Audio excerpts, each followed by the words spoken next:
Coucou les loulous, c'est Nounaya et je reviens tout droit d'une semaine de vacances en Suisse avec ma famille. Alors bon, j'en ai pas parlé directement sur ma page Facebook parce que je voulais justement éviter qu'on me demande des fan meetings et voilà, parce que j'avais vraiment envie de passer du temps avec ma famille et surtout j'avais pas du tout envie de devoir me soucier des réseaux sociaux, de ma chaîne YouTube. Donc là c'était vraiment les vacances et il a fait jusqu'à 38 degrés, donc il faisait très chaud. J'étais toute ramollo, mais j'ai quand même bien profité de la nature fribourgeoise plus exactement.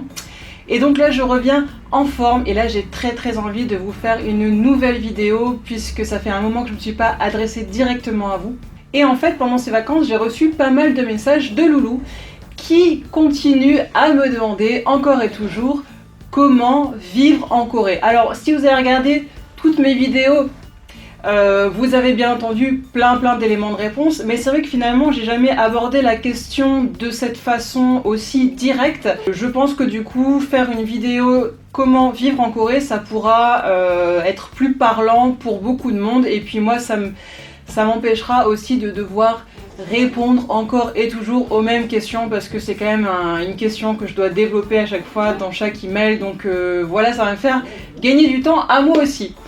Donc déjà, il faut faire la différence entre comment aller en Corée et puis vivre une expérience d'un certain laps de temps en Corée et comment vivre en Corée, c'est-à-dire s'installer durablement en Corée, voire vivre en Corée pour toujours, puisque c'est souvent l'interrogation que vous avez, comment faire pour vivre jusqu'à ma mort en Corée. Voilà.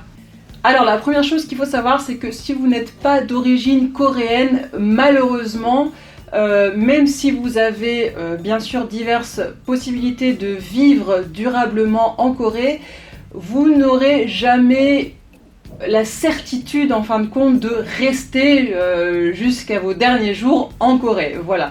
Faut savoir que même les expatriés français qui ont vécu des fois 40 ans en Corée, à un moment donné, ils retournent en France.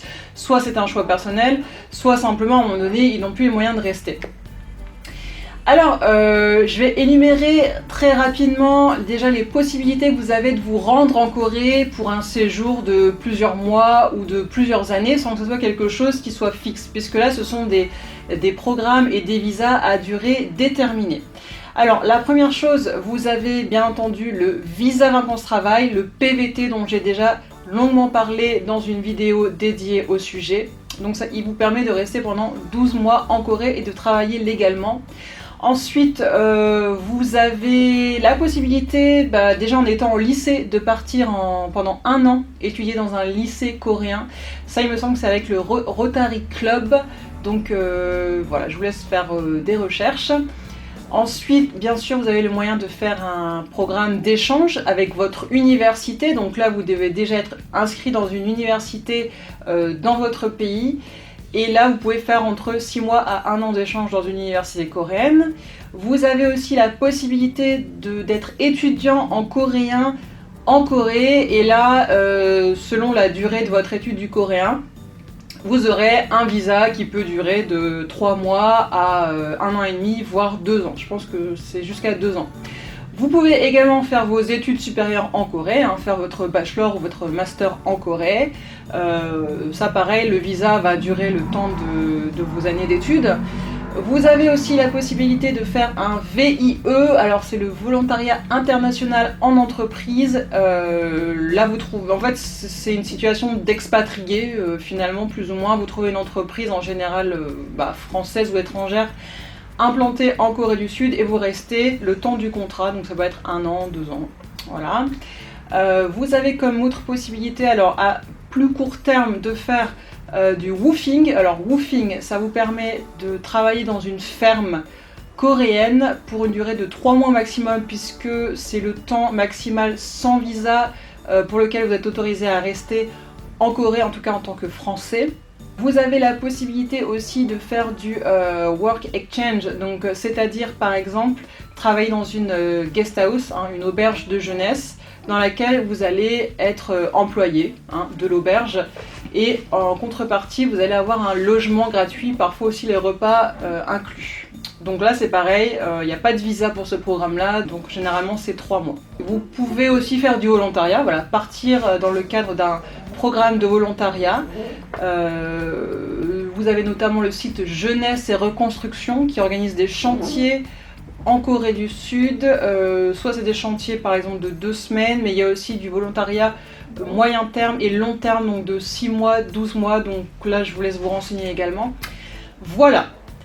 Donc là, je vous ai énuméré très rapidement toutes les possibilités que vous avez de partir en Corée, mais pour un laps de temps en fait limité. Donc à un moment donné, tous ces programmes-là, vous allez devoir de toute façon revenir dans votre pays à la fin du visa en fait, parce qu'à chaque fois on va vous donner un visa spécifique. Donc venons-en au vif du sujet, comment vivre pour de bon, peut-être pour la vie en Corée du Sud. Alors vous avez, à ma connaissance, 4 possibilités. Alors la première, très simplement si je puis dire, c'est de trouver un travail et donc d'avoir un visa de travail. Voilà, là c'est comme dans tous les pays du monde, hein, finalement vous trouvez un boulot et vous pouvez rester le temps de votre contrat de travail. Sachez qu'en Corée en général ce ne sont pas des CDI en fait, ce sont plutôt des CDD renouvelables, donc parfois c'est 1 an, 2 ans, j'ai déjà entendu jusque 3 ans. Mais chaque fois, il y a un moment donné, il faut de toute façon renouveler votre contrat et donc renouveler votre visa. C'est-à-dire que même si vous bossez pendant 10 ans au même poste et que tout se passe très bien, si à un moment donné on n'a plus besoin de vous, et ben voilà, vous perdez votre visa et puis résultat, vous n'avez plus de visa, donc vous devez rentrer dans votre pays. Donc voilà, première chose, trouvez un travail avec une entreprise qui vous sponsorise. Et là, j'ajoute que pour arriver à trouver un travail en Corée et avoir un visa de travail, vous devez faire des études supérieures. Je l'ai déjà dit, mais je le répète. Vous devez au minimum avoir un bac plus 3, idéalement un bac plus 5. Alors, c'est la raison pour laquelle moi-même, aujourd'hui j'ai 31 ans, mais à 29 ans, j'ai repris des études supérieures. Aujourd'hui, j'ai un bac plus 2 et là, à la rentrée, j'espère intégrer une université pour enfin avoir mon bac plus 3, voilà, et être au moins débarrassé de ça. Voilà. Ensuite, la deuxième possibilité pour rester en Corée, eh bien, c'est de trouver l'amour de votre vie en Corée. Voilà, puisque à partir du moment où vous vous mariez avec un Coréen, une Coréenne, eh bien vous obtiendrez un visa époux-épouse qui vous permettra de pouvoir vivre et travailler légalement sur le sol coréen. Donc tant que vous êtes mariés, tout va bien. Alors bien entendu, je déconseille tout le monde de trouver un copain ou une copine simplement pour avoir des papiers, pour se marier, parce que bon, une vie ensemble ça fait quand même long, donc si vous n'êtes pas fait l'un pour l'autre ça va quand même être compliqué, et il faut pas non plus avoir des rêves complètement démesurés, il faut pas non plus penser que ça va se passer comme dans les dramas, on ne le dira jamais assez, ce n'est pas la réalité en Corée. Donc ça, je dirais que c'est pas réellement une option, c'est plutôt une opportunité qui pourrait se présenter à vous éventuellement. Vous rencontrez quelqu'un du pays, tout se passe bien, vous décidez de vous marier et hop, bingo, vous avez un visa et vous pouvez rester durablement en Corée, peut-être finir votre vie en Corée. Voilà, ça c'est une deuxième solution. La troisième solution, eh bien, c'est de créer son entreprise en Corée du Sud. Alors, sachez que la Corée c'est vraiment un pays, surtout en ce moment, qui est très très ouvert aux créations d'entreprises venant de l'étranger. Donc là, si vous voulez lancer un business, c'est le moment ou jamais de le faire en Corée du Sud. C'est vraiment un pays très prometteur à ce niveau-là. Il y a beaucoup de facilité. En fait, c'est beaucoup plus rapide d'ouvrir une entreprise en Corée du Sud qu'en France. Là, je vais pas vous donner tous les détails parce que déjà, je connais pas tout. Et en plus, peut-être qu'un jour ou l'autre, je ferai une vidéo sur le sujet, si certains sont intéressés par créer une entreprise en Corée. En tout cas, sachez que le plus facile, c'est d'ouvrir son entreprise en ayant un associé coréen. Parfois, c'est même indispensable. Enfin, voilà, je vous dis, hein, je connais pas tout. Mais ça, c'est une solution, bien entendu, pour rester vivre en Corée du Sud. Si vous avez votre propre entreprise, votre propre business, eh bien, tant que ça fonctionne bien pour vous, eh bien, tout simplement, vous pouvez obtenir un visa d'entrepreneur ou d'associé. Voilà. Ça, c'est encore une possibilité, mais bien sûr, c'est une possibilité qui demande un réel investissement et une réelle envie. On ne fait pas ça en claquant des doigts, bien entendu. Et la quatrième possibilité, eh bien, c'est le visa à points.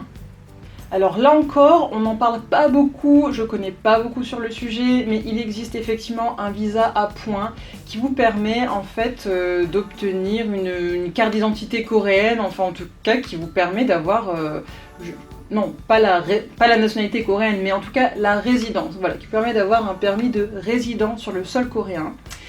On n'en parle pas beaucoup parce que déjà voilà, c'est pas très connu, je pense que peut-être le gouvernement n'a pas envie d'en faire trop la promotion non plus, et en même temps il n'est pas très facile à obtenir. En fait c'est un visa qui fonctionne donc par points, et vous devez avoir un certain nombre de points pour avoir éventuellement la chance d'être sélectionné pour ce programme-là et obtenir la résidence en Corée. Donc notamment, vous pouvez gagner des points selon votre niveau d'études. Donc plus vous avez étudié longtemps, plus vous avez de points. Si vous avez étudié dans une université coréenne, ça vous fait gagner des points.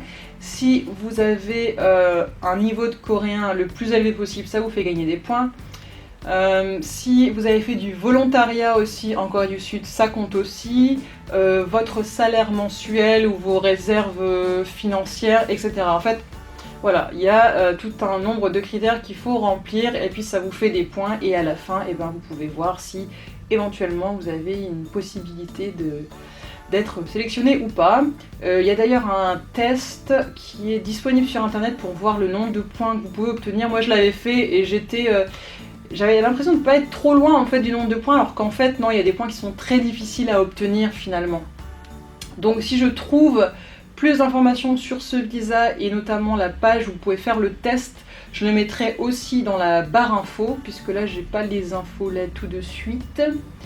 Et voilà, je sais que Marianne de Olala Séoul notamment, elle peut prétendre à ce programme, voilà, parce qu'elle a fait sa scolarité en Corée du Sud, qu'elle parle couramment coréen, qu'elle a un double master, voilà, donc il y a beaucoup de choses qui font qu'elle a de fortes chances de pouvoir obtenir la résidence en Corée du Sud. Mais quelle chance celle-là! Voilà, je pense que j'ai fait le tour. Si vous connaissez d'autres possibilités, n'hésitez pas à l'écrire en commentaire, ou si vous avez des informations supplémentaires sur la création d'entreprise en Corée ou le visa à points, n'hésitez pas à le rajouter en commentaire. Je vous souhaite bon courage dans vos projets, dans vos rêves. Si vous avez décidé de partir vivre en Corée, le chemin est long. Malheureusement, les projets d'expatriation ne se font pas du jour au lendemain, ça demande une vraie préparation, ça demande une vraie envie, un vrai investissement, et parfois il faut attendre plusieurs années avant de pouvoir mettre ce projet en place, puisque voilà, par exemple moi j'ai besoin de reprendre des études, maintenant j'ai d'autres projets plus avancés en rapport avec la Corée, je vous en parlerai peut-être plus tard si ça aboutit, mais en tout cas puisque pas mal de personnes m'ont demandé si je comptais retourner en Corée, eh bien la réponse est un grand oui. Puisque là, ça fait plusieurs années que finalement toute ma vie est orientée vers la Corée malgré moi. J'ai un peu l'impression que finalement que c'est la Corée qui m'a choisi et pas vraiment moi qui l'ai choisi, mais je suis un peu dans un tourbillon là. Et je fais actuellement tout ce qui est possible pour pouvoir retourner en Corée et y vivre en espérant que ça soit pour un long moment. Voilà. Si vous avez appris des choses, je vous invite à mettre un pouce dans les airs.